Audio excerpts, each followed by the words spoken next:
Hey, traveling agronomist here. This is part of our grand tour of Colombia. We got in yesterday. We're at our first field with Jose. We're going to be setting up a field day for some technology development managers throughout the company and with some distributors to train them on different products that we have in the field. Particularly today, we're going to be looking at some temperate and some tropical corn.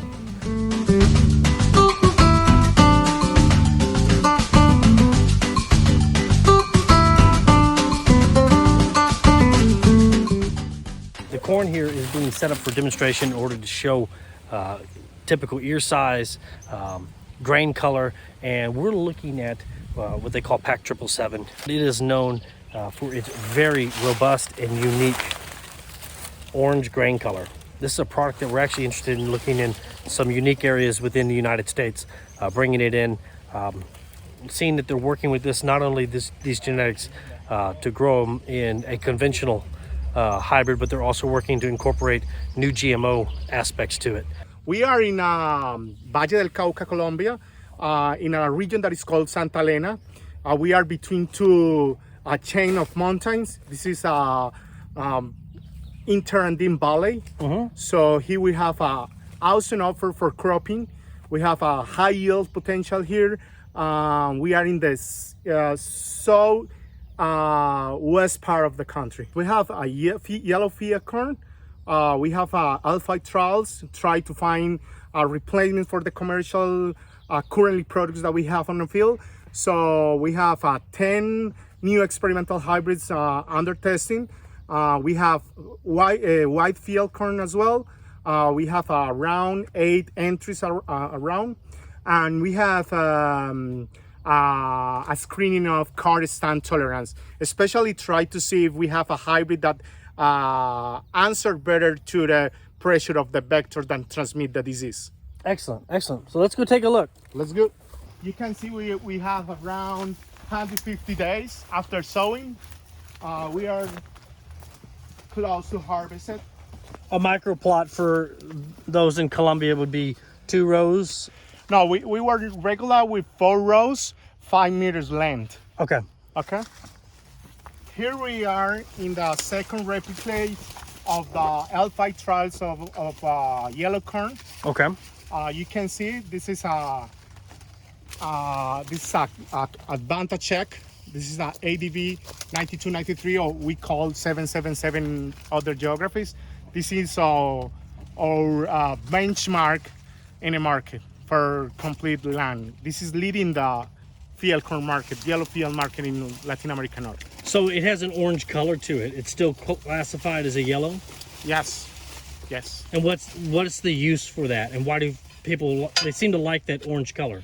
Yes, the people like because it's for human consumption. That the local field corn production in Colombia and in general in Ecuador, in Peru, is for human consumption. They are using the grain for chicken and as well for make a kind of meal. Okay. You know. So I want to ask you, we've been seeing this everywhere. This is a newspaper that's been kind of put over the silks. Is that something that they're doing commercially, or is it only because it's your test plot that you're trying to maintain the best possible conditions? Yes, depend of the size of the grower. When small growers that has less than 1 hectare, they usually use, especially in coffee area. But here, especially, we are using that to keep the enter cups of the plot. Okay. So this is for bird protection. This is for bird protection, yes. Is that a major pest for y'all in this area? Yes, we have high pressure of birds here. But the really pressure and the damage, you can see more in the borders. You can see that we only put in the 3 or 4 plants that you have in the border, because it's where the birds arrive. This plant, you can see clearly the damage that corn stand has into the plant. It's a systemic diseases that affect the development of the plant.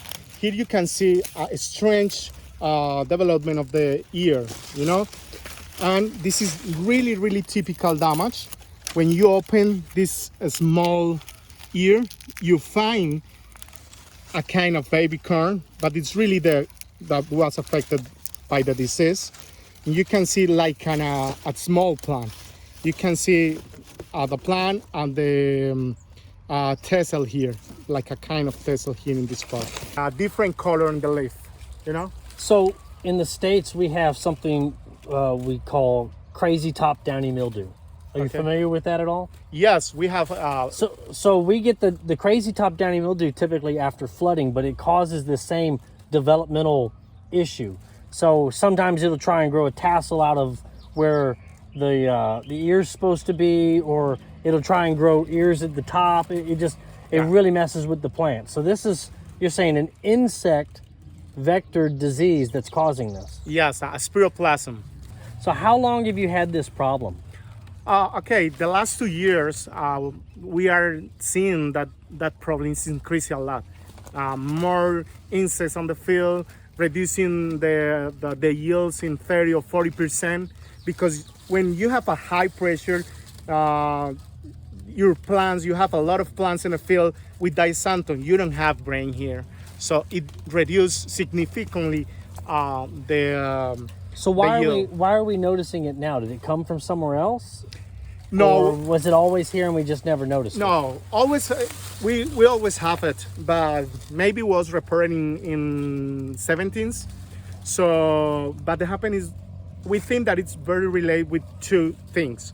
First one, the climate change. The temperature is increasing year by year, and we are seeing that when you have more temperature, the pressure is more. For the other hand, you have that growers, especially in Latin America, they couldn't do a crop rotation.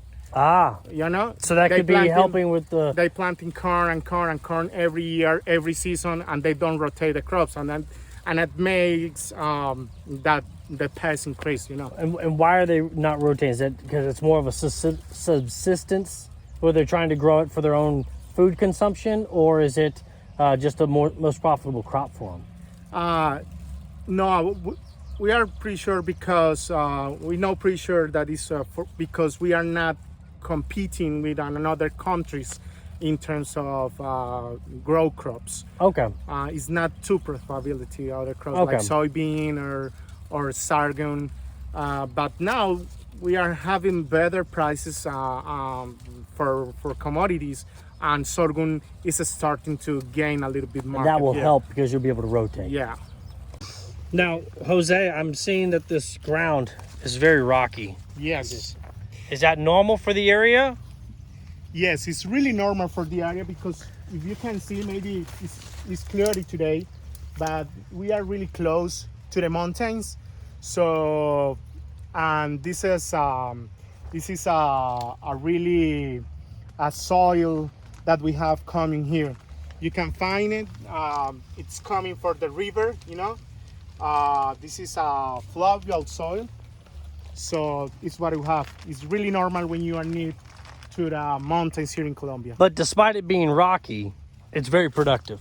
It's very productive because you don't have flooding, you know. Yeah. You have good absorption, good roots development, and you have a good weather as well. That combination makes this location like a high yield potential location.